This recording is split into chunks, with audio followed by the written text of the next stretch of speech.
Is everybody as excited as I am? I must tell you, there's several ways in Utah to silence a crowd. One is I could ask somebody to say a prayer. The Boy Scouts would know this. And in my home, we whistle. Should we whistle? Okay. I think actually we got your attention. So I must tell you, it has been such a delight for me to walk in this morning and greet all of you. And I have seen old friends. I've seen new friends. My sister and her husband are here. It's just been delightful. My day is made already. So thank you all for being here. There are so many good friends out there. Now, because you're good friends, you can understand a predicament, right? So I'm going to share with you my morning. I left my home in Provo at 6:30, and I had a meeting up here, and I woke up very, very early. I'm on East Coast time, and so I woke up very early, and I went all over my notes, and from top to bottom, I had everything just nailed down. And then I ran out in the car, and I drove up here, and I've come addicted to a little black binder that I have with all of my notes. And when I got here and I opened it up, it said, "Your flight is Sunday," and I had grabbed the wrong binder, and this is my Sunday binder.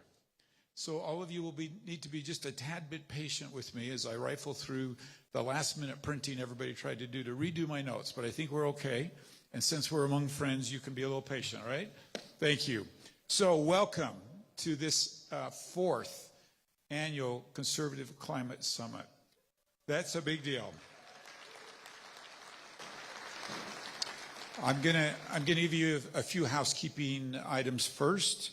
Restrooms are downstairs. Food courts are downstairs. Stairs are at the back of the ballroom to the left. And as many of you have heard, you may have heard this, it's in the news, the federal government is shut down. And as a result, some of our speakers can't be here. Chris Wright, Secretary of Energy, had agreed to come here and be here with us this morning. And because of the shutdown, he won't be here. But he will join us via Zoom. And so we're grateful to him and our other speakers for making the effort. Briefly, we'll have our opening session here this morning. And when that's concluded, we'll have a 15-minute break. And then there will be 3 breakout sessions. And then 25-minute break for lunch. And if you have a box lunch or whether otherwise you can all eat it right here, we'll reconvene back here at 1:55. And we will begin our summit this morning with a panel to discuss wildfires, which I will moderate. Our panelists are Matt from Megafire, Thomas from Utah Forest Fire and State Lands, and Devlin from Berkshire Hathaway. And their bios are in your folders, and so I'd encourage you to do that. And I will transition over here to our panel. Thank you.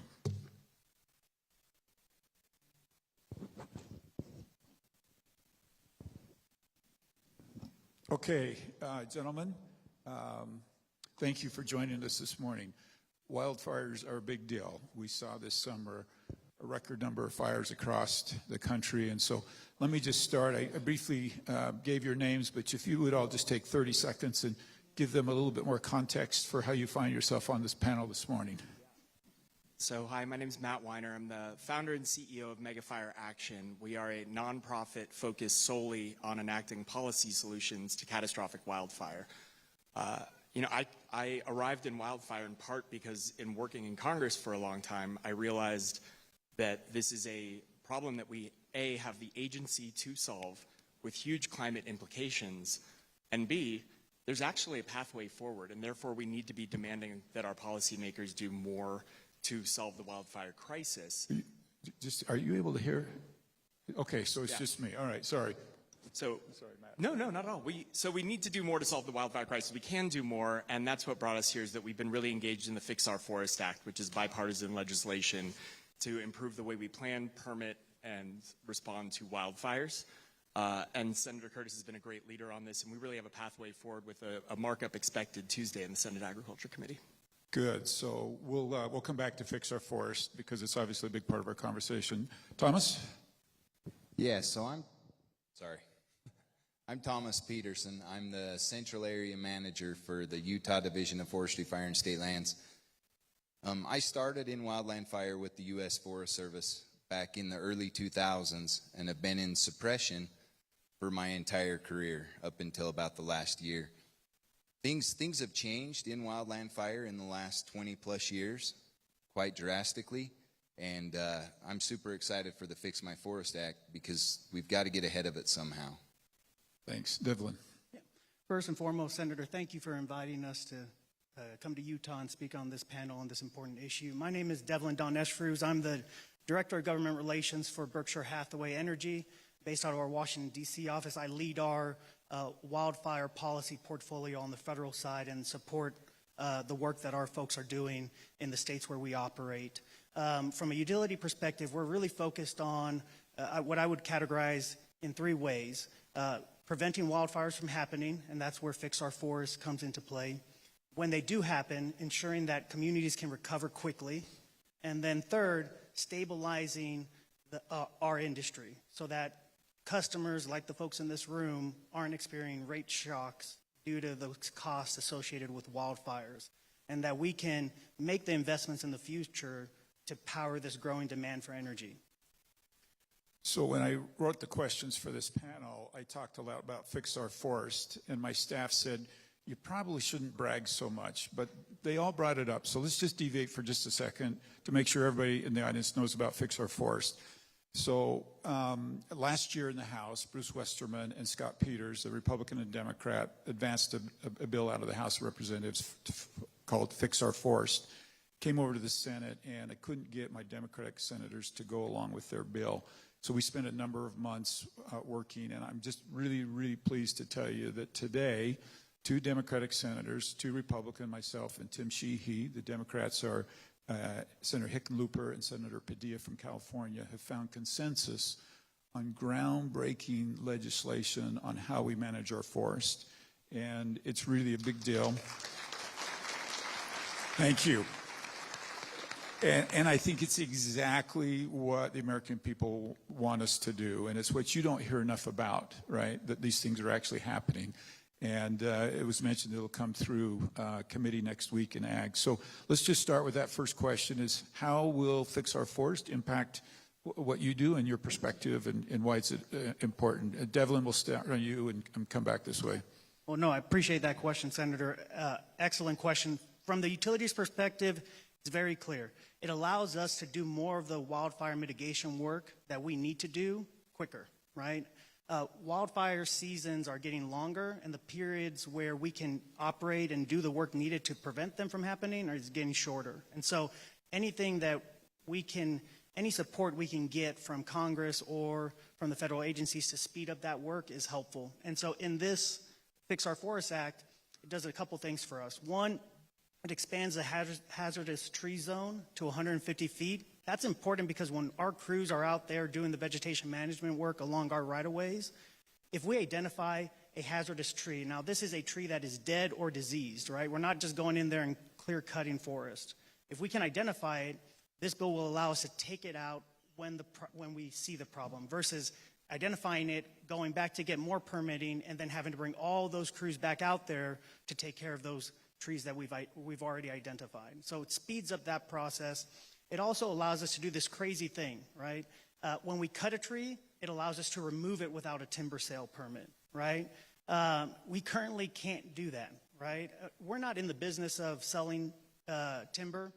We chip it, we donate it and to local communities. We just want to get the fuel out of there. This bill allows us to speed that up and make sure we get the fuel out of the rights of way. And so those are really big steps for us as an industry. We are advocating across companies west, east, south, and north on these changes. So thank you, Senator. Good. Thomas? Yeah, so with the Fix My Forest Act, it's expanded a lot of the categorical exclusions. And that's huge for us when it comes to working cross-boundary when we do fuels mitigation projects on state, private, BLM, and forest. In the past, without those categorical exclusions, we couldn't do a lot of that cross-boundary work in time because our funding would lapse by the time the federal government could get to where they could actually do a lot of the project work. So that's been a huge, huge part in a lot of our timber stand improvement projects, our wildlife improvement projects, and our fire mitigation projects. It's allowed us to grind trees. We can thin brush. It's really helped in the prescribed fire program, which is huge. Without prescribed fire and some of those categorical exclusions in that, I don't know that we could get ahead of where we are now. I was down at the Monroe Fire this summer, and if you don't know, how many acres did we burn?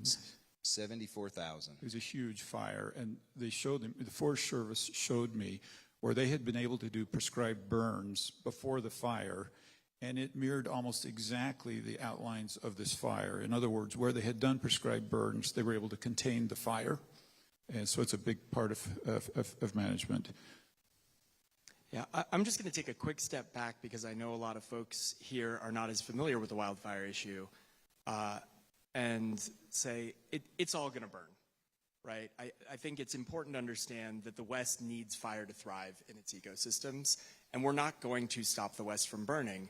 So the question we have to ask ourselves is, how is it going to burn, and at what effect to human health, to the climate, to our watersheds and our ecosystems?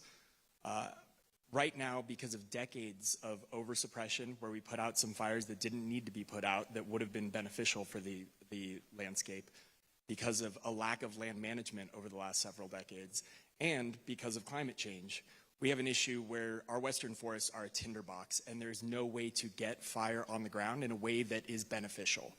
So we need to do a lot of work to get ourselves to a place where we can get fire back on the ground and live with fire, which is natural in the West.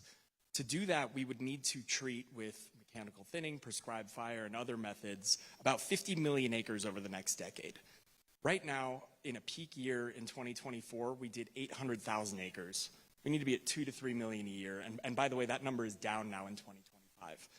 And one of the biggest hurdles is the permitting process. The average wildfire permitting process takes about 1,000 days. And there's a great example of that, if you'll indulge me, which is in the Eaton Fire in Los Angeles. It started on Forest Service land before it went into Altadena. The Forest Service announced a fuel break maintenance strategy in 2020 so that they could have fuel breaks to get out and fight the fire and stop a fire from coming into the community. Those permits took 4 years for them to get approved. The first permit was not approved until December of 2024. And the one that was most important to Altadena wasn't approved till 2 months after the fire in March of 25. So we've talked to the forest supervisor, who has said directly that they had assets ready to go that could not get there and put us in a position to stop the fire. We've had companies do analytics that say $9 million of treatment work could have saved $40 billion in damage. So this is a huge issue, and the Fix Our Forest Act is a tool that would allow us to do these kind of projects in a 6-month time frame, or get them permitted and planned in a 6-month time frame, not a 4-year time frame. I mentioned Senator Padilla from California is one of the co-sponsors of this bill, and he's obviously lived this firsthand. Just a really interesting statistic. I'm told that the carbon released from the fires in California offset 20 years of the reductions in emissions from California, if that makes sense, just those fires alone. And so you can see why this is a big deal. Matt, your company deals with a lot of different parties. You've seen a lot of different things. You're using data. Tell us a little bit about new innovations, new technologies, new ways that we're dealing with fires that is kind of exciting from your perspective. There's a really exciting moment happening in wildfire right now. I think it all kind of goes back to the 2020 fire season. The skies turned red in San Francisco. San Francisco didn't burn, but a lot of innovators, funders, philanthropists, and others realized that there was a problem that was starting to come home for them in a way that it hadn't before. And what you saw is a surge of innovation come into this space. You've got companies that do data and analytics work so that we can understand where fires are likely to burn, where they're going to impact communities, and how we can better inform our mitigation work and get it done better, faster, and cheaper. There's advanced robotics companies like BurnBot that can do a controlled autonomous burn in an area that's hard to reach in a safe way that mitigates pollution and lets us do these kinds of projects year round. And that's just two of many examples of the way this is changing the game. And the Fix Our Forest Act, you know, a lot of people, we all talk about the permitting because of how crucial it is. It's also really a technology bill. And that is in part because of the great work of Senator Curtis and his staff, who've helped build the intelligence center that's in the bill. and a pilot program in the bill as well into something that can, A, scale technology now, because we don't need more pilots.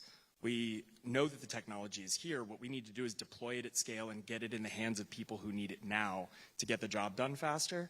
And then moving the Intelligence Center away from a model of government procurement that looks like a 10-year process of slow, clunky modeling technology that comes out a decade late. It's already outdated. It's come in at way higher cost than what we've seen. We were able to secure in the Senate other transactions authority for the Intelligence Center, and also language to make sure they go with off-the-shelf commercially available technology, which exists now and can be deployed at scale. Excellent, thank you. Devlin, utilities have a unique problem. You balance delivering power and safety and forest management. Tell us a little bit about, from your perspective, what you're doing with forest management, where your lines are, how you're balancing that with grid security, and what people might not know about where their power comes from and why that relates to forest fires. Thank you, Senator. Yeah, I think when you look at what it is that we do as an industry, and I'll highlight the stuff that we as a company particularly do. You know, we've learned from the wildfires in California, right? And so we were very much one of the most proactive utility companies to get in front of this issue. And so what we did was we worked with our legislators in the various states that we operate in to develop what we call our wildfire mitigation plans, right? In Nevada, I have particular knowledge on this one because I helped draft the legislation and push it through. We developed what was called there a natural disaster protection plan. And what that bill required the utility to do was work with regulators, not do it on our own, work with regulators, collaborate with them to determine what kind of mitigation work would be needed to prevent wildfires from happening in Nevada. And so it was a stakeholder collaborative process that turned out a great filing where we focused a lot of our attention on vegetation management. As you can imagine, a lot of these transmission lines that have been in the news as potential starts to fires all are in very wooded areas, particularly out west. And so making sure that those right-of-ways are clear so when you do have a tree fall over from high wind, et cetera, it doesn't fall on your line and then spark that wildfire.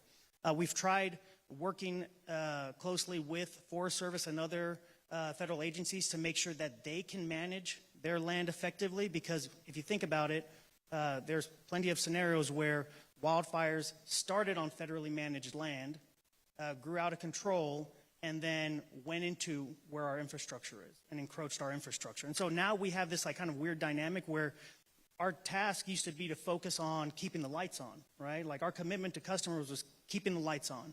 Now we have to look at the risks in front of us and say, the risk profile is such that maybe we need to proactively de-energize, right? And that comes as, that's something that is very impactful to our customers, right? And so we try to limit that, but understanding the new dynamics that we live under, we're kind of forced to operate in these conditions until we can find a solution and we can work with particularly our federal agencies on how we can better manage federal lands. I will say that the current forest chief has been very good to work with. He's been very focused on coming up with ways where we can work together and create, memorandums of understandings or whatever it be to collaborate to move these permits faster so we can do the work. And so that type of collaboration is important. I think, the work that we're doing, just highlight one thing more, these are kind of $1 billion investments. So by 2027, we expect to invest more than $2 billion in this type of work. And so we are, putting the capital behind the work that needs to get done. But even with all of those investments, it does not guarantee that wildfires will not happen. Okay, I'm going to make a statement, and I don't want to attribute it to your utility, so you can decide if you want to weigh in on it from your perspective, but I want to make it a little bit more generic. If your utility right now, there's an issue that touches on what Devlin has just talked about, which is if you're worried about the liability of a forest fire, you're less willing to invest in new resources, particularly less carbon emitting resources. nuclear might be a really good example. And in Utah, our state legislature has done a really good job of passing legislation that still holds them responsible, still holds them accountable, but gives them some protection from liability, where for instance, Oregon has not. And so this liability with forest fires, particularly if you can't clean out, if you can't manage underneath them, actually relates directly to investments from the utility into new emerging technologies that we want them all investing in. Is that a fair statement? Yeah, very fair statement, Senator. I think what you'll see if you examine the financial statements of any utility, not just ours, is that the percentage of capital expenditures going towards wildfire mitigation is increasing. Now, what does that mean? That means we're pulling money away from, growing out the grid to prevent a wildfire from happening. Now, just to be clear, we as Berkshire Hathaway Energy particularly will always make the investments needed to keep our customers safe, our system reliable, and to meet the demand that we have before us, working with our regulators there. But if you do not tackle the issue of liability, uncapped liability, then what happens is credit rating agencies and financial institutions look at utilities and say, wait, these aren't safe bets or safe investments anymore. And when we're going to them asking them for multiple billions of dollars to build the transmission needed to meet the energy demand of the future, they're looking at that and being like, that's kind of a risky investment, and so you're going to have to pay extra for that, right? Or you're going to have to pay a premium on that, right, through your interest rates. And those are costs that get passed to our customers, right? And so we are very mindful of the affordability issue as well. And so, whatever we can do from a policy perspective to kind of rein in or put guardrails around what is currently kind of uncapped liability, we will advocate for. And as the Senator mentioned, we had good examples in Utah of legislation. There was legislation passed in Montana and Texas and other states. I think states are starting to realize that something has to be done here. It's kind of one thing that has been reported recently that I find very interesting is it's almost created these class action lawsuits have almost created this new market where trial attorneys are getting funding from private equity groups to fund the class action lawsuits. At the same time, these private equity groups are purchasing insurance subrogation claims for pennies on the dollar. So now they're incentivized almost to make sure that the judgments are inflated as possible so that when they get their payout from it, they can profit off of it, right? And so we're saying that type of kind of practice has to be examined by our legislators, have to be examined by our regulators, because, again, at the end of the day, our customers are the ones that get stuck with that bill, and so we need to make sure we're tackling it. Matt can't wait to jump in here. Go ahead, Yeah, Matt. just to add really briefly, I completely agree with what Devlin said. I mean, you look at Berkshire alone is spending more on resilience work than the whole federal government is, and that's repeated throughout the West when it comes to utilities. I think the thing we have to think about here is we absolutely need liability relief if we're going to get projects on the ground. And we also need to understand that liability is driving a lot of investment that is good from a wildfire resilience standpoint. And that's one of the reasons I'm really happy that Senator Kernis and Grace are doing some deep thinking about this, because it's going to take a really thoughtful approach to get this problem solved right. Thanks, Matt. Thomas, forest fires don't really respect boundaries. And in Utah, it's not unusual that we've got a forest fire that started, let's say, on Forest Service land, and BLM land is included, and perhaps state land and private land. Talk to me a little bit about how you deal with that, and both what's good from the federal government and what you would like to see the federal government do differently, or even state government do differently, to better coordinate this problem you have of many, many boundaries.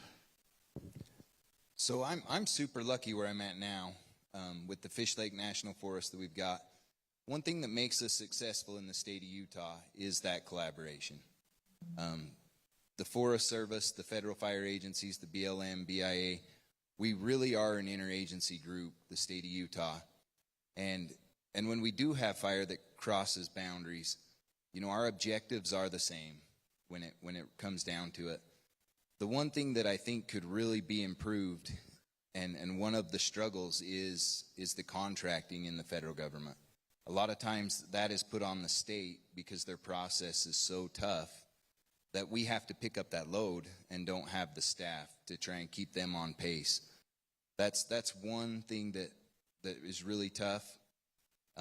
Another thing is these communities that are in the wildland urban interface, at some point they have got to become resilient communities. They've got to become fire adapted communities.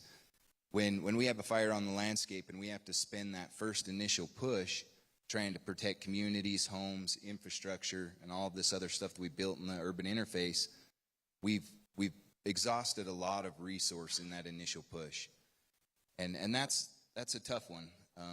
Both, working cross boundaries on mitigation projects, the states have really got to step up, and then the public has really got to step up and become a little bit more resilient to wildland fire, and we got to help educate to try and get them to do their part also. So we've really got to collaborate from the ground all the way to the top if we think we're going to get ahead of this. Okay, I'm going to throw a question at you that didn't tell you to prepare for, but we've got the public here. And we know some fires are started by lightning, but many fires are started by negligence or sparks from a chain that's dangling. First of all, what should everybody here know about their role in making sure these fires don't start? And second of all, many here are probably, as you described, close to a interface with the forest. What should they be thinking about their own homes and making sure that they're thinking smart if a forest fire does come? Yeah, so we do have quite a few fires that are started by lightning. That would be one, what we call a natural caused fire. Most of the time when we get lightning, we also get thunderstorms and rain, and it hits the top of a ridge. So a lot of those fires are pretty manageable. Where the public is in the bottom of the canyons on ATV trails, in the bottoms of the canyons, in where they're building the communities in some of the densest, prettiest parts of our forested lands. So when we have a human-caused fire, most of the time it's at the bottom of a slope where that fire can run up. It's where the public access is. 90% of our fires are caused by public. And so one thing that the public can do to really help us get ahead of that, not only prevention, but in your own communities, start community wildfire councils.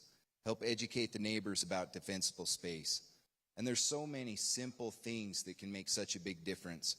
Little things that don't cost a lot of money. Cleaning out your rain gutters from all of the debris. Anywhere that anywhere that the leaves blow during the summer and you start to see them leaves build up, when we have a fire, that's the same place that those embers are going to land. And that's going to burn your home down a day or two after the flaming front goes past. HMM, the hazard mitigation methodology, which is what the state's really been trying to push out to the communities, talks about building fences right up to your homes. There's so many little things that the public can do, and we just got to get better at trying to educate and start making the corner on that private land. All right, since we started down this road, tell them what you don't want them to do once there's a fire. Yeah, that's a tough one. So if there is a wildland fire, the biggest thing is allow us to do our job. One of the hardest things that happens when we have a wildland fire in the urban interface is the public wants to stay and protect their property. That puts a lot of risk on our firefighters. That puts a lot of risk on the young men and women that we're putting in that community, because they take extra risk.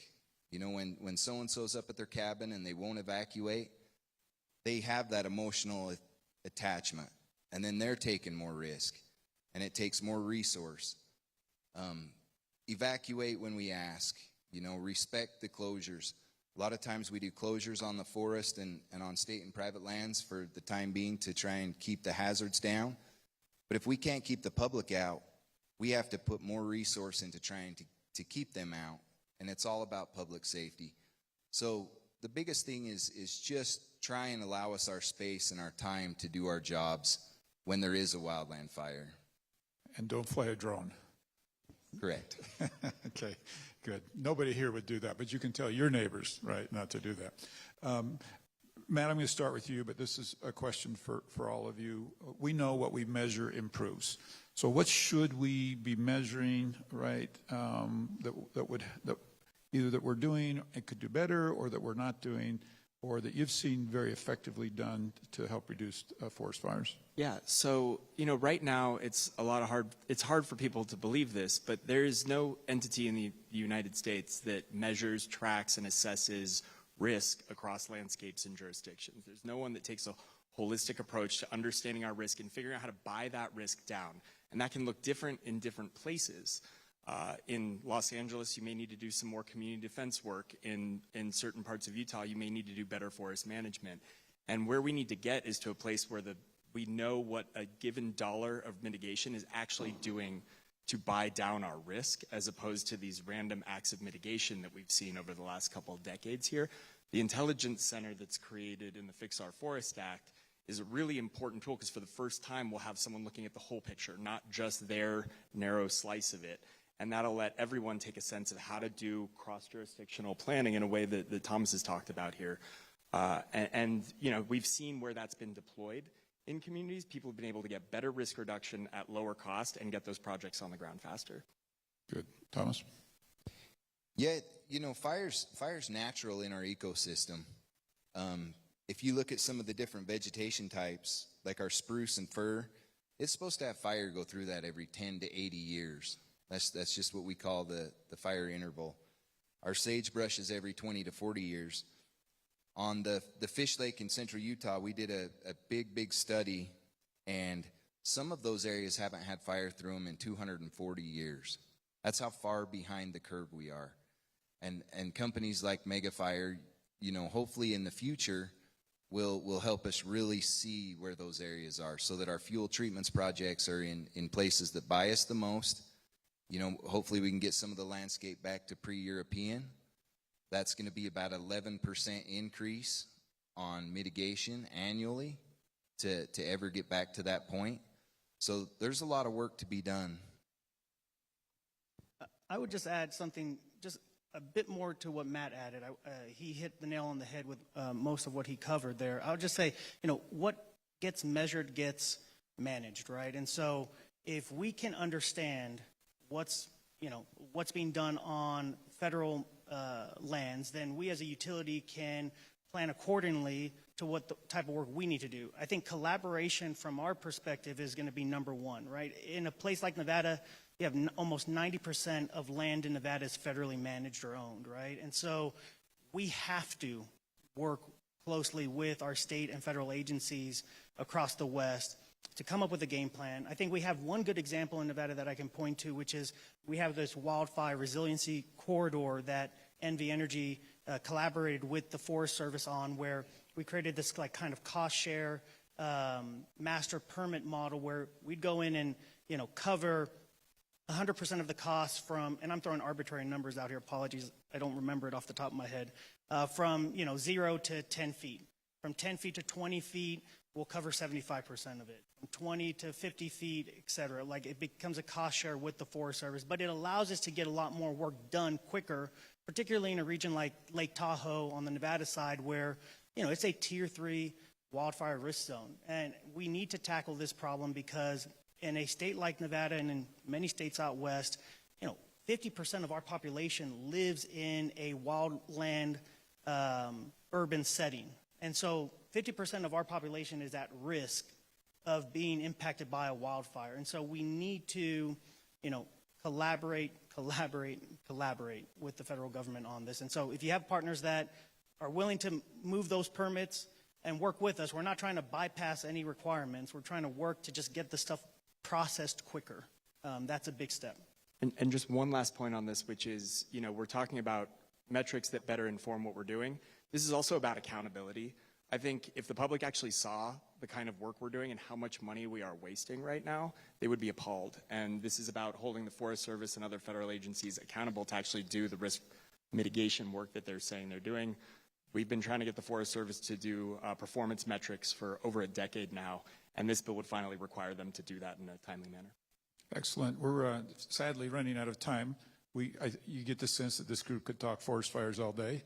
And I'd love to give you just all a minute or two to wrap up. And perhaps if you, among other things that you might share, is like, what is different? Like we're seeing so many more forest fires. What, from your perspective, what are you seeing different in this last decade that's escalating all of this? Matt, we'll just start here and go down the line. Yeah, absolutely. So we've obviously, we all know we've seen fires get bigger, they burn with more intensity, and they're leaving landscapes devastated in addition to wiping out communities. Smoke is killing more people than fire. The smoke exposure is a huge problem, right? But what I think has actually changed that I find encouraging is the political dynamics on this have really been shifting.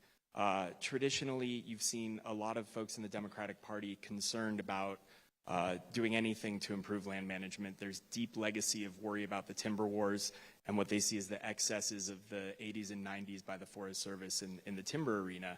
And what you're seeing is more people understanding that the pendulum has swung too far in the wrong direction, that however warranted the actions taken then to stop excess were, we've gone too far in the wrong direction, and there's a recognition we need to get back on track.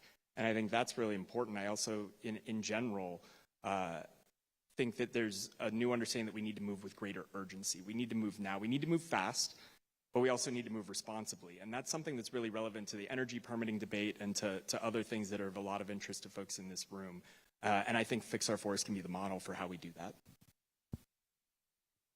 So one of the things that I've seen over the last 20 years that's really changed is a lot of our insect and disease.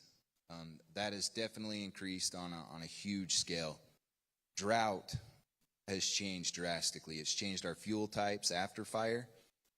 We get a fire now and it's basically turns into cheatgrass in Utah and Nevada. That's been a big difference. Some of the other things that I've really noticed have changed is when I started in fire, 10,000 acres was a big fire. And you might hit 3 fires on your tour, which was 14 days before you had to come home. Now, we're hitting 50, 70,000 acres, and we're not calling them big fires anymore. We're doing 54 days like we did on the Monroe Canyon. So it's changing. A lot of the drought conditions, our fuels are overgrown.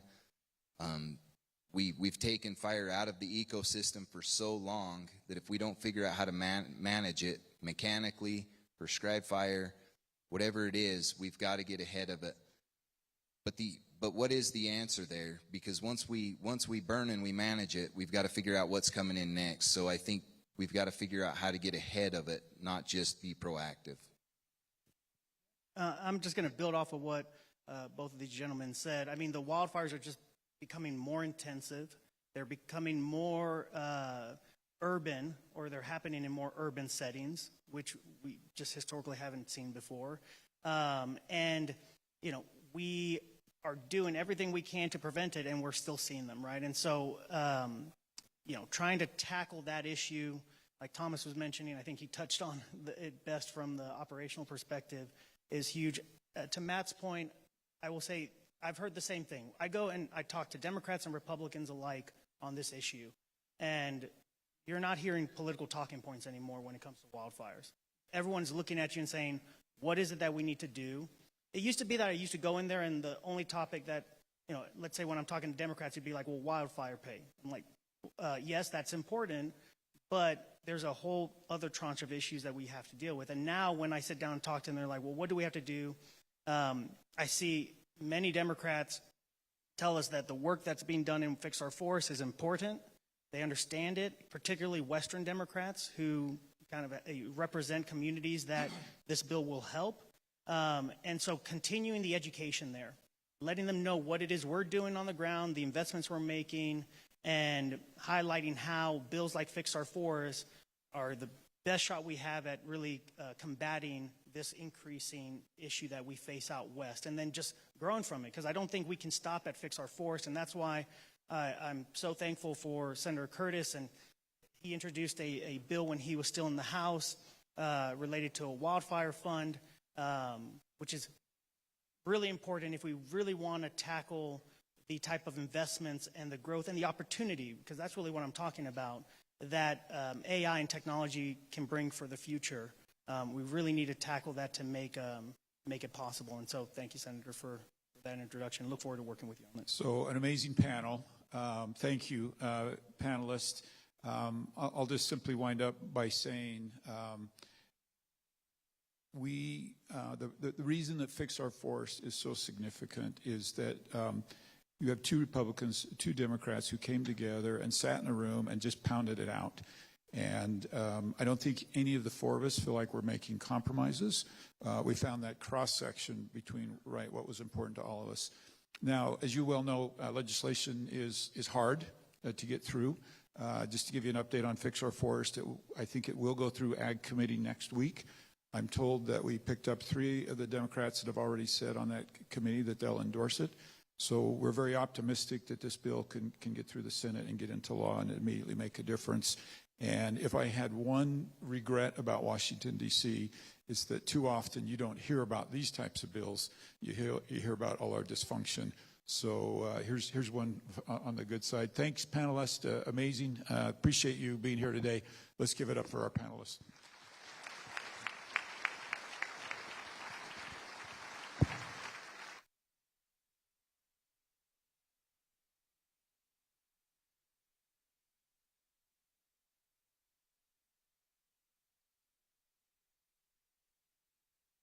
I'm going to assume Mason is here. Oh, thank you. Okay, come on up. And while you're coming up.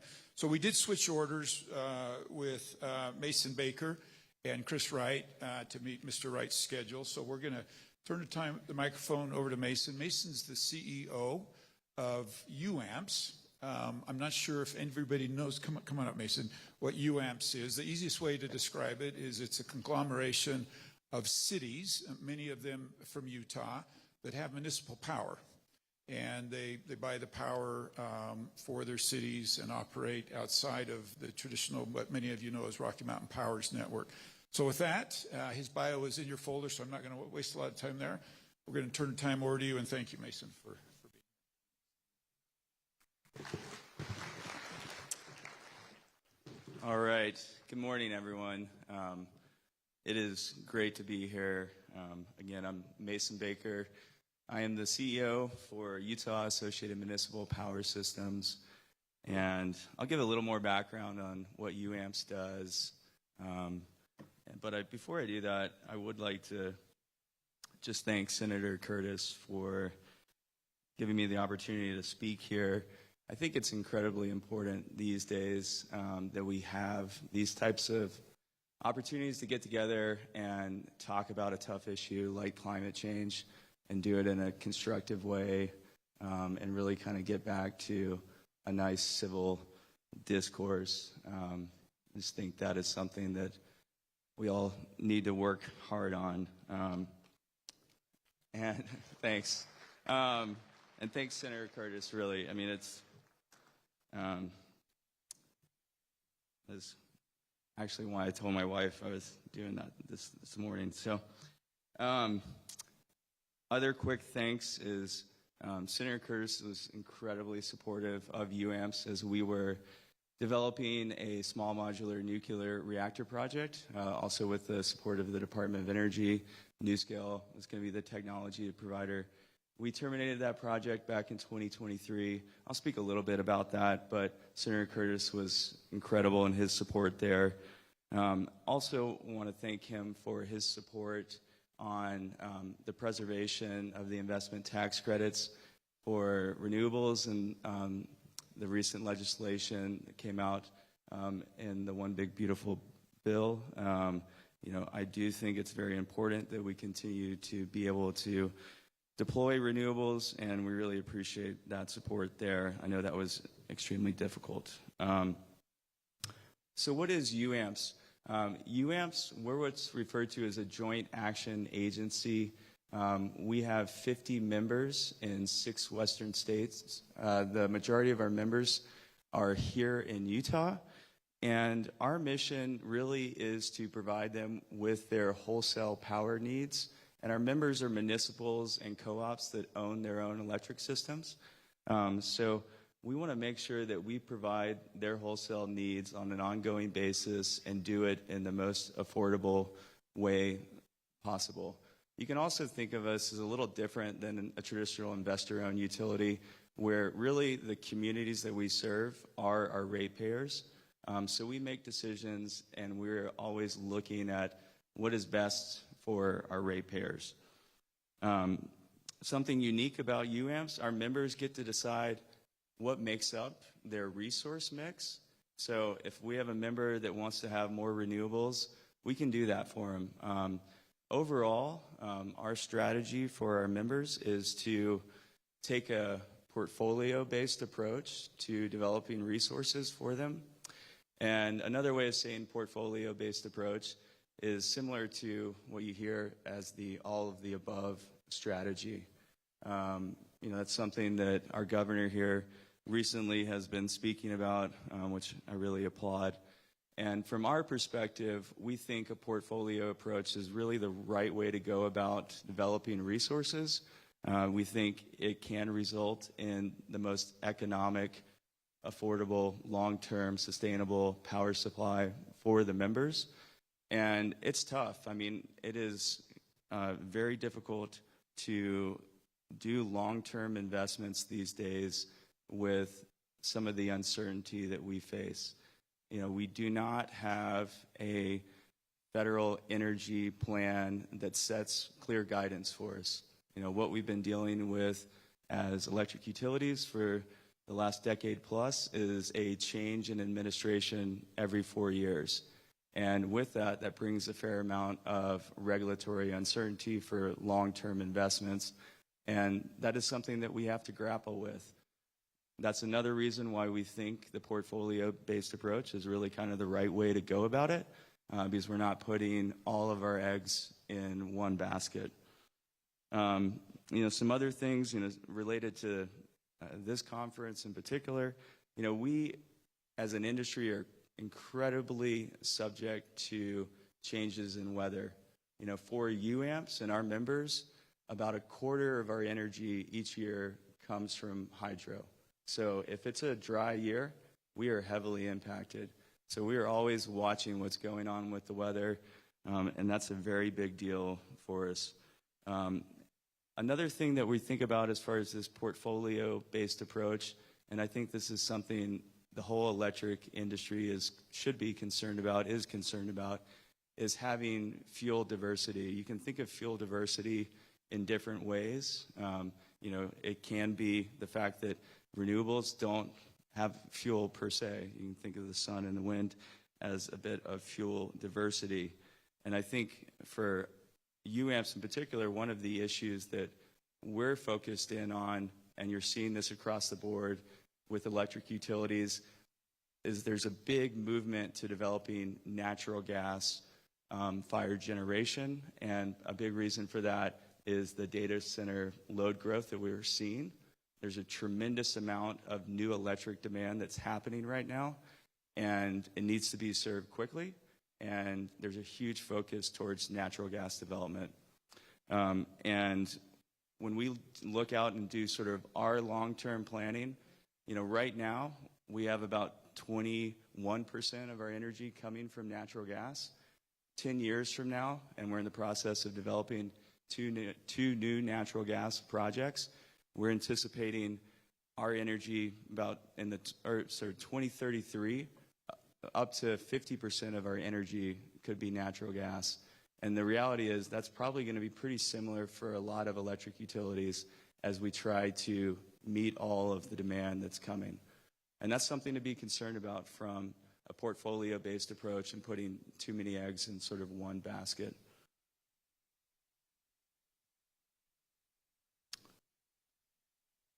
So other things that we're real focused on is having a clear amount of permitting certainty as we develop projects.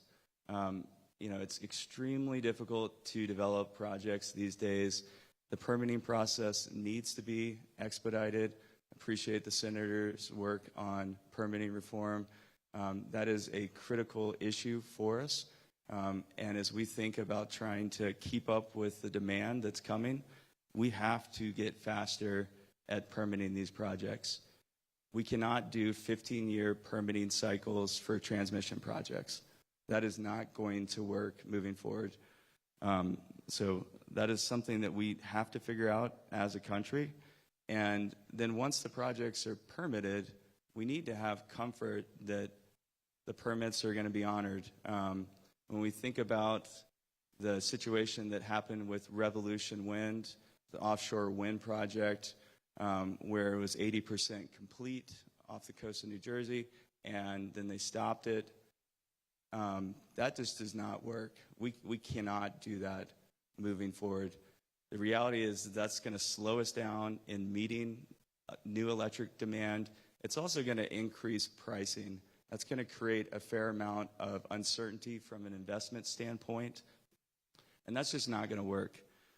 So that's a real headwind that we've got to navigate as a country, and I really appreciated Governor Cox's tweet last week. I'm not sure if folks saw it. There was an announcement where a very large Nevada solar project, huge solar project that was moving forward with BLM permitting, got paused, and Governor Cox's remark was, this is not going to work. If we're going to keep up with this AI hyperscaler world race that we're in, we cannot be cutting ourselves off at the knees, I'm paraphrasing, by terminating projects like this. And I know that that's a difficult statement to make.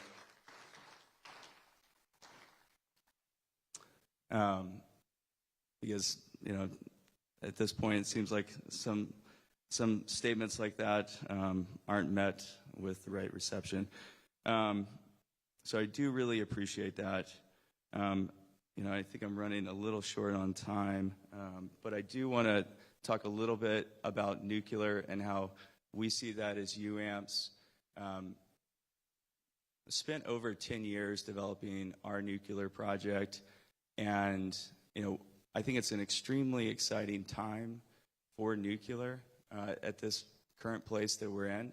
There's a lot of U.S. technology that is ready to be commercialized, but we've got to get in the field and start building these nuclear projects and bringing down the cost curve. They are very challenging projects. I know that firsthand. We can do it, and I think now that we have the amount of new demand from AI data centers, I think that we can bring them in to developing these projects. They need the power, and it's a real opportunity for nuclear companies, nuclear development companies, to work with this new electric demand and bring these projects on and then have that technology deployed worldwide. And I think that's something as a country we really need to focus in on.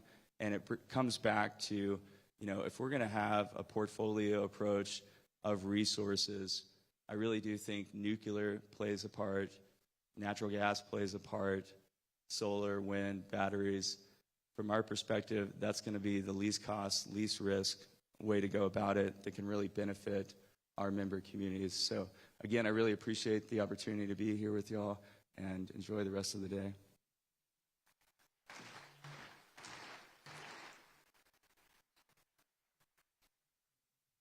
Perhaps most notable are his socks. If you get a chance, you can ask him to see his Curtis socks that he's wearing today.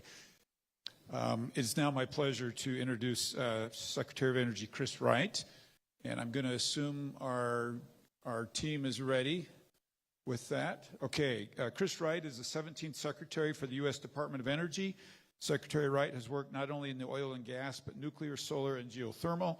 He's focused on unleashing American energy dominance, accelerating innovation, and advancing all energy sources that are affordable, reliable, and secure for the American people.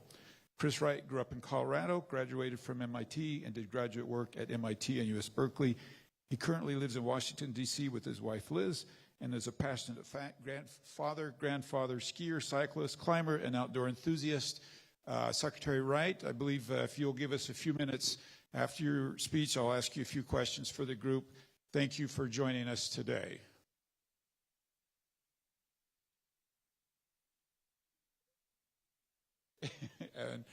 And with that, we'll do it again. And thank you for joining us today.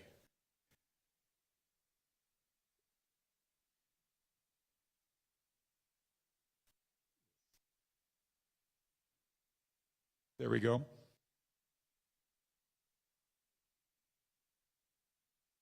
Okay, Mr. Secretary, we've got you visually but not audibly, so hang on just a minute and we'll work on the sound. You don't sound well, but you look great, Mr. Secretary. Is that on our end?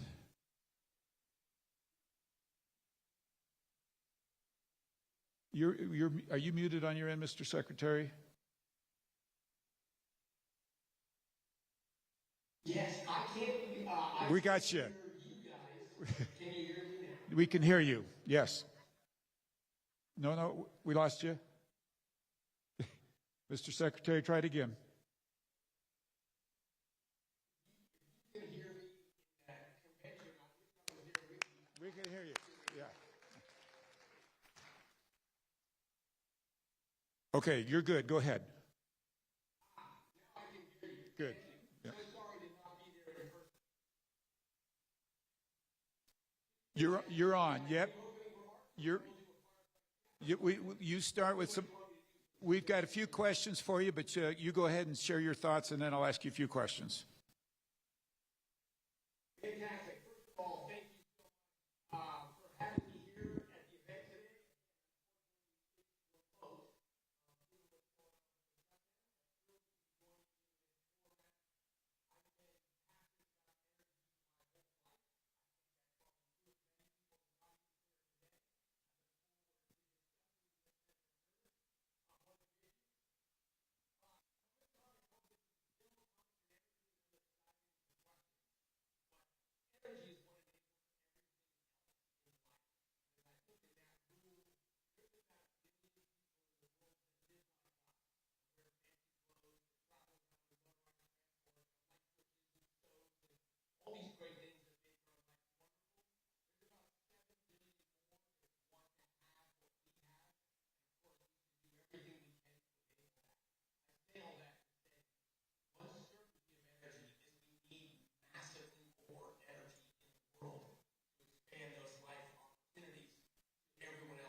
can to get new generation on the grid as fast as possible.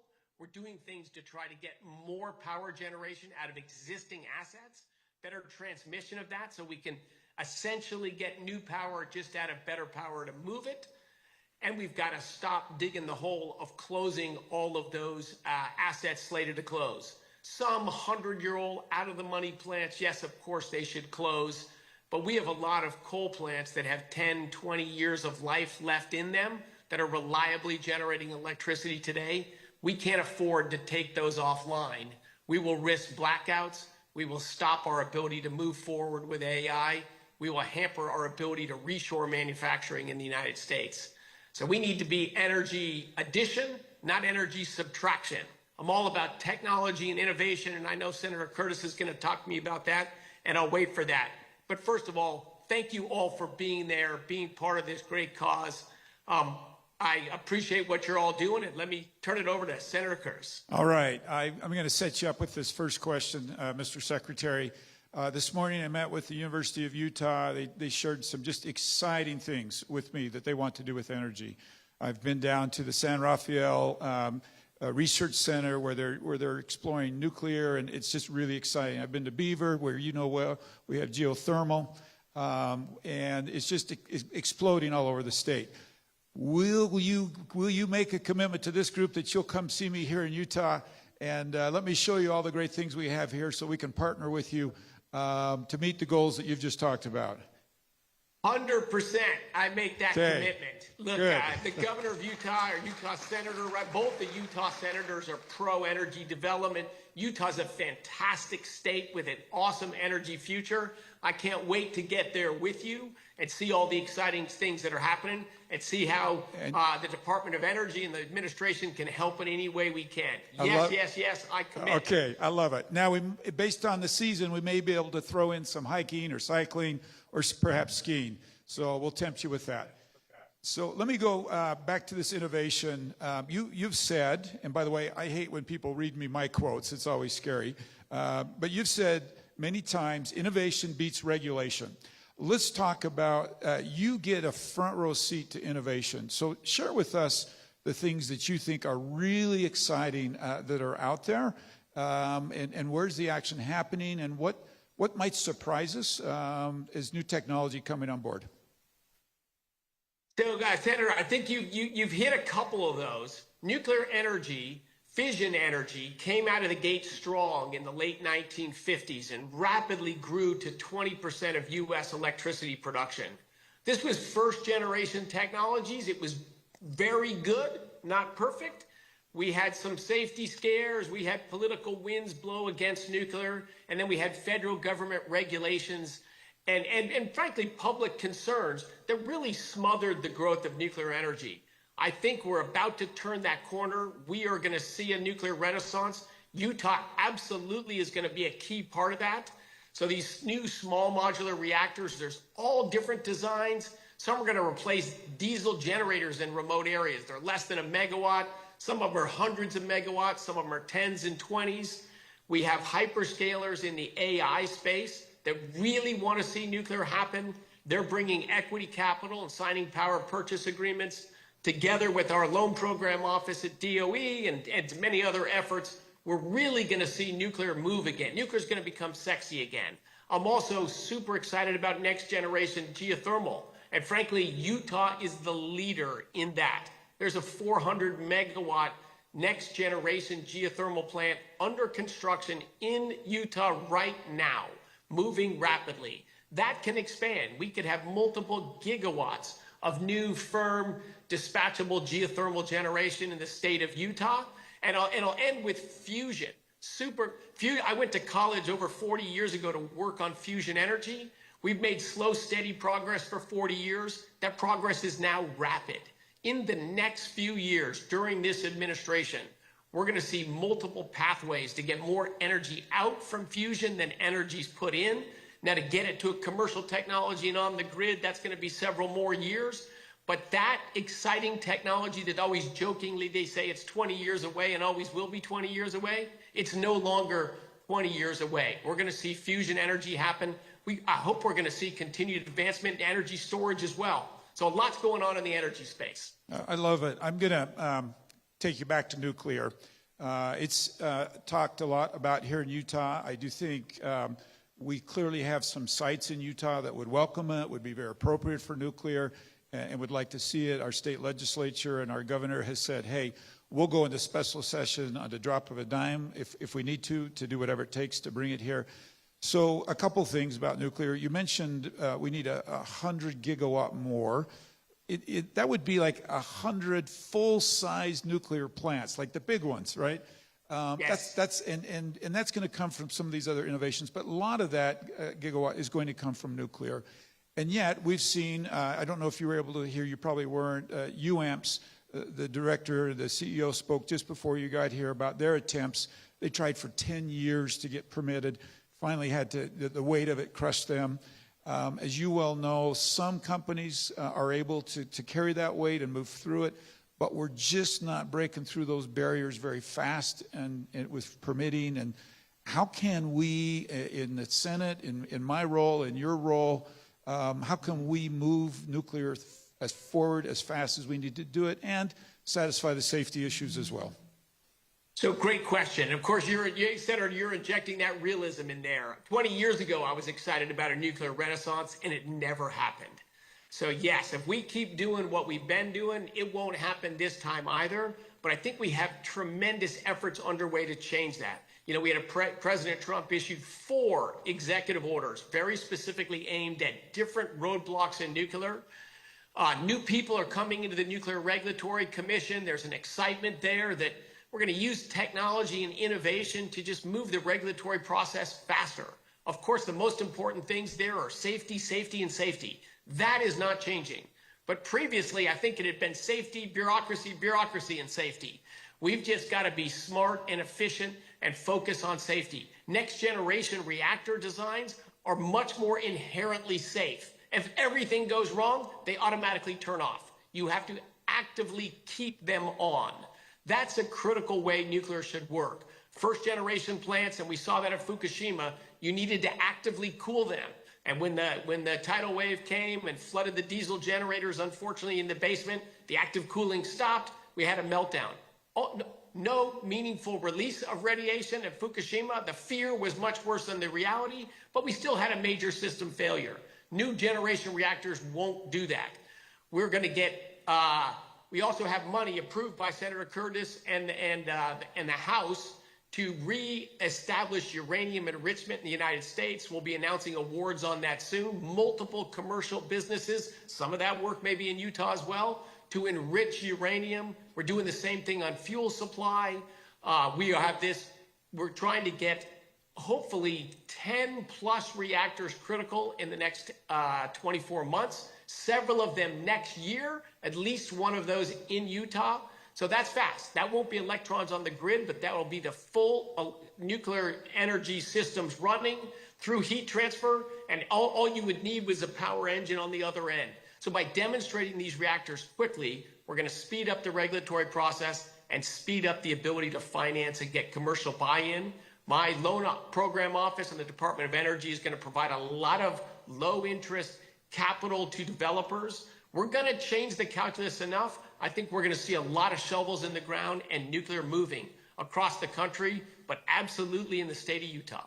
Thank you, and thank you for your commitment and your departments. This is one area of energy that, because these barriers to entry are so high and the costs are so high, that it takes what your department's doing to help these first starters, first of kind, get going. So we appreciate that. And then my question for you is, do you see a path for nuclear once we get up to scale to be affordable and for the free market to kick in once we're up to scale? It will. I'm passionate about that. If you have a business that requires huge government help and huge government assistance, that industry is ultimately going to die because political winds change and it's not a real industry. So I get asked, as a guy who's passionate about low cost, passionate about private markets and innovation, why am I willing to put government money and government efforts so heavily to get nuclear going again? And my answer is, for 4 years, the government smothered it. The government killed nuclear, crushed the economics of it. The supply chain is gone. We don't have enough people. We can't build stuff. So the recent reactors built in Georgia at Vogtle were very expensive and they were very behind delay. But there were reasons for that. So the government effort right now is to bring economic incentives and regulatory reform to get these first 5-10 reactors under construction and being built. The supply chain will get stood up. Innovation and economies of scale will kick in. I believe, when you get to reactor 15, 20, and 30, the cost of nuclear will come down dramatically and it will become cost competitive. It won't right at the start. It needs some help. It needs some passion around it to get it moving, but there's no reason it can't be fully cost competitive and one of the cheapest, if not the cheapest source of electricity generation 20 years from now. But we got to get that ball moving. Yeah, there's a lot to like about nuclear. I think all of us are aware that we do have a problem with supply chain of uranium. And by the way, Utah touts, as I understand it, the only active uranium processing mine in the country in White Mesa. But we saw, you and I lived through the gas shortages of the late 70s when we were held hostage by another country and we knew we had to be energy independent. We could potentially have the same problem where we build up all this nuclear and are still dependent on Russia and China for the fuel source. Can you speak to that and what we need to do as a country to change that dynamic so that we're not dependent on an enemy for fuel? Yeah, so at the end of the Cold War, we had nuclear weapons. And where did all that enriched uranium go that was in those weapons? It got down blended into fuel for nuclear reactors. So it crashed the price of uranium, and Russia moved in as the dominant commercial supplier of enriched uranium. Unfortunately, they crushed the commercial efforts in the United States, and they did so much around the world. And you raise a great point. Sadly, today, we still import 20 to 25% of our enriched uranium to run our reactors from Russia at war. We desperately don't want to buy anything from Russia.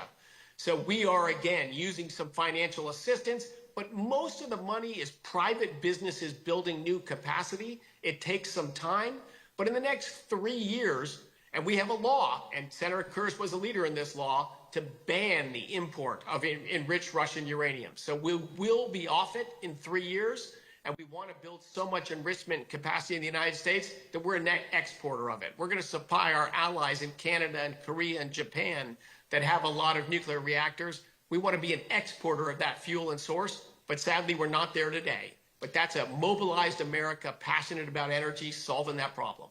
You've got a room full of people that are very concerned about the impact on the environment, and I might just point out, when we do what you just said, which is do it here, whether it's extraction or refinement, we control the environmental standards, and oftentimes when it's done overseas, it's done in far worse conditions and far more polluting conditions than we would do it here in the United States.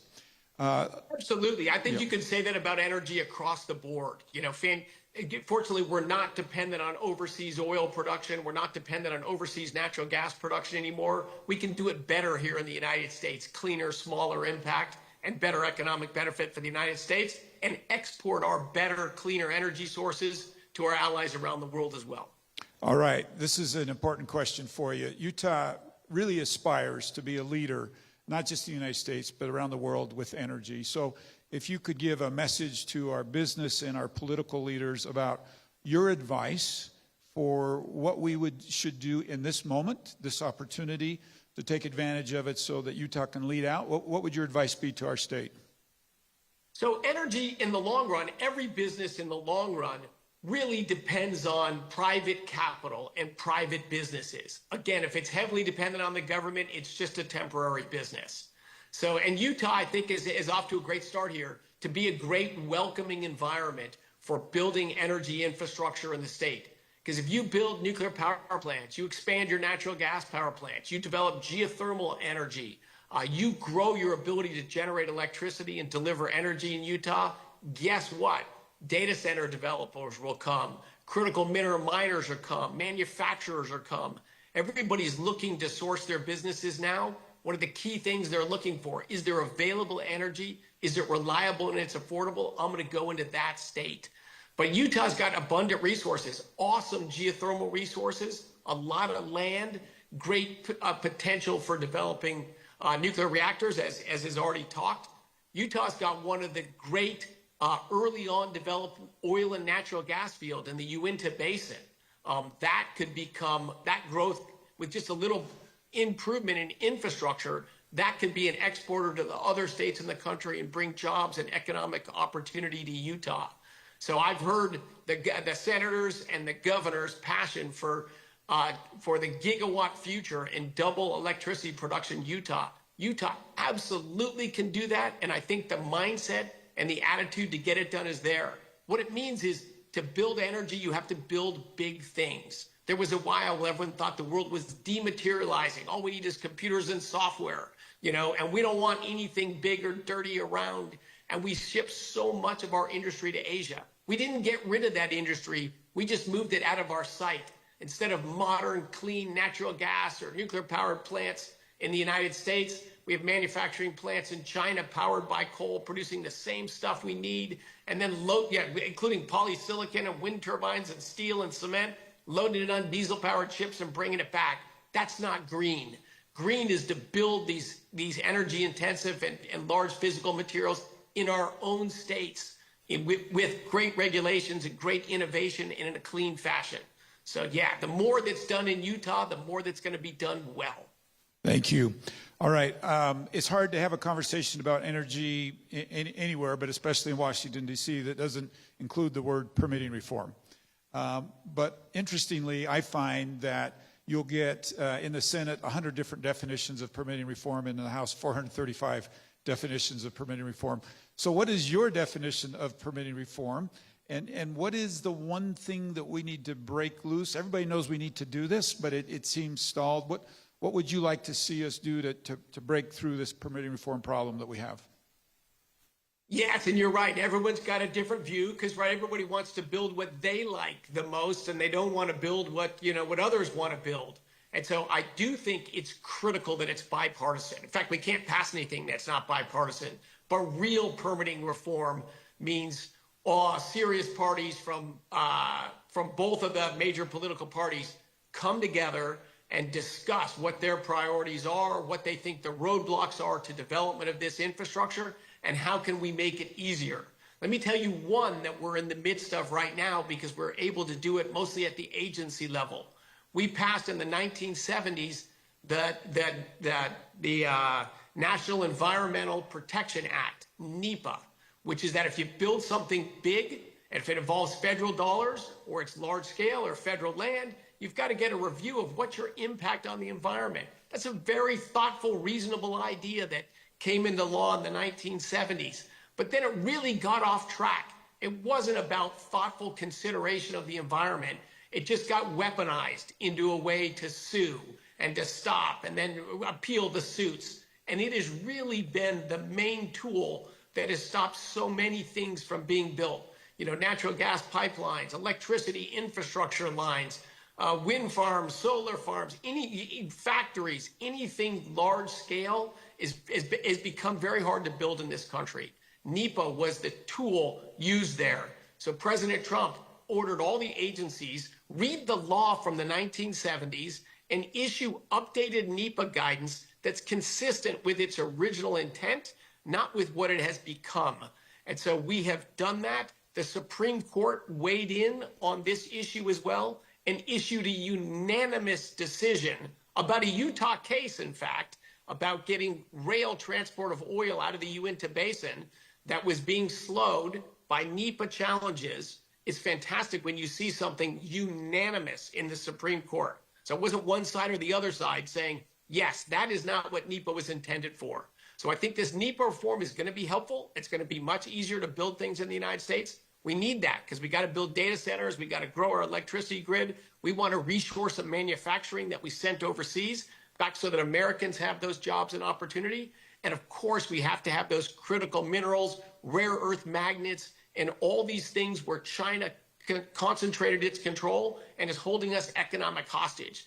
We can respond to all of these things, but we got to bring common sense back, and we need to be able to build things. NEPA reform is a great first step, but Senator Curtis, Senator Lee, and in the House and the Senate, they need to all meet together And we've got to get a truly bipartisan permitting reform bill. I'm ready to jump into those dialogues. There's different opinions, but that's politics. We got to come together and find a way to pass meaningful permit reform. I think Senator Curtis is going to be a key part of that dialogue. Thanks, Mr. Secretary. I'll just double down. I think Republicans want to be very careful. We don't want to change the environmental regulations. We agree they're very, very important. But that's not the NEPA reform isn't about undoing environmental regulations. It's about being smarter and really going back to the original intent. And I would just point out, I think that's one of the reasons here again to bring up Fix Our Forest, that we were able to find that consensus, is it wasn't about undermining environmental regulations. It was about being smart about them. So, Mr. Secretary, I'm going to wind up with one last question and then let you close with any comments you want to make. I mentioned I met with the University of Utah. The things they're doing are so exciting. The things where everywhere you look around here, but many of them could be enhanced by a relationship with the Department of Energy. You have so many programs, it's almost impossible to navigate, right, to the average person. What would you suggest for those here in the room and the agencies in the state who want to interact with the Department of Energy and sometimes feel a little lost in like all of the choices and all of the programs? What's the best way to take advantage of the many things you have to offer? Yes, there is a lot, and believe me, I'm learning them all myself. But I think there are relationships with University of Utah. So there's people at the university that are already dealing with the DOE. Reach out to them, talk to them. They'll have some, hey, this is the person I deal with. If you can find someone at DOE, they'll steal you somewhere else. If you go through Senator Curtis, he'll get it to me. We'll get you to the right person. We do have a lot of programs, and our goal is to stimulate development and innovation in as many areas as possible. Really, the criterion is just, is this a reasonable expenditure of taxpayers' money? And is it going to lead to something that's got a chance of success? What we don't want to do is build a bridge to nowhere. Like, there were a lot of projects funded that were going to be building a factory a different way. It was going to increase the cost of the goods production by 50%. And then we ask them, are your customers willing to pay 50% extra? And they go, well, no, they're not. Well, so do we really want to develop a factory together that no one will buy the product at the other end? So a lot of the stopping of funding of projects we're working on right now have really been mutual decisions with the original applicants for them, that I think we're counting on government support to continue on the subsidized purchases of things that wouldn't exist without subsidies. We need things that'll fly on their own. Fortunately, there's lots of those across the energy space with all different energy technologies. So we are all in on innovation in America and moving the energy system forward. And we need scientists at universities. We need entrepreneurs. We need big companies as our partners. We're happy to engage. I love that the senator mentioned Fix Our Forest. I think it's a classic example of two sides coming together and saying, let's be thoughtful about this. How do we reduce forest fires? The fuel load per acre has grown because we haven't let natural fires run their course and we haven't managed the forests. Let's just bring common sense back. So to reiterate another comment the senator made, nobody in this administration cares less about the environment, doesn't want to worry about that. We just want to be practical and pragmatic about it.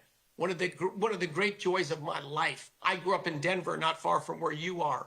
When I was a kid in Denver, 1 out of 4 days, I couldn't see the Rocky Mountains because we had the brown cloud. We had terrible air quality. Or even the streams and rivers, there wasn't fish in the local waterways around where I live.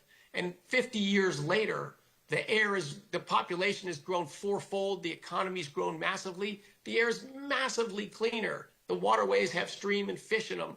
I see moose and bear in the Colorado mountains. As a young outdoor adventurer, wilderness, I never saw those. Big mammals are coming back. And I think this is wealth, technology, and a return to common sense. We all want a cleaner, healthier world with a great future for our kids and grandchildren. And we want to energize the world so even less fortunate among us can afford to live their lives and pursue their opportunities. So look forward to working with all of you on these great endeavors. And thank you so much for having me today. Thank you, Mr. Secretary. We want to all thank you for your commitment to spend a month here in Utah. I can't wait to come to Utah. Look, I have spent lots of time in Utah, climbing, mountain biking, hiking, exploring, skiing. It is a tremendous state. I'm coming there with your leaders to talk energy and talk the future of Utah. Thank you, Mr. Secretary. Best to you. Now go get the government open. All right, I'll go do that. I think I need your help on that one too, but I'll give it my best. Thank you. All right. Bye-bye. Just a couple of more housekeeping things. Did anybody notice that I am wearing a green suit for the Conservative Climate Summit? And just to spread rumors to the fact that I'm just this climate extremist, I wore my green suit for you. A couple of things to take note of. Huge thanks to the University of Utah. You can imagine hosting an event like this is no small thing. They've been very generous. So President Randall, Jason Perry, Natalie Tibbetts, and Andrea, thank you. There's probably many more than I just listed. Thank you for hosting. I would also like to mention an organization, CRESS. You may not be as familiar with CRESS as I am. Is Heather here? You'll meet Heather a little later in the day. She's on one of our panels. She leads an organization. CRESS is Citizens for Responsible Energy Solutions. They're a major sponsor of our event today and have really helped with a lot of the heavy lifting. Lori, who hates to get called out, is going to get called out now. Lori, stand up. So, Lori is my state director. She has been for 8 years. And 4 years ago, she was the one who said, you have to do this summit.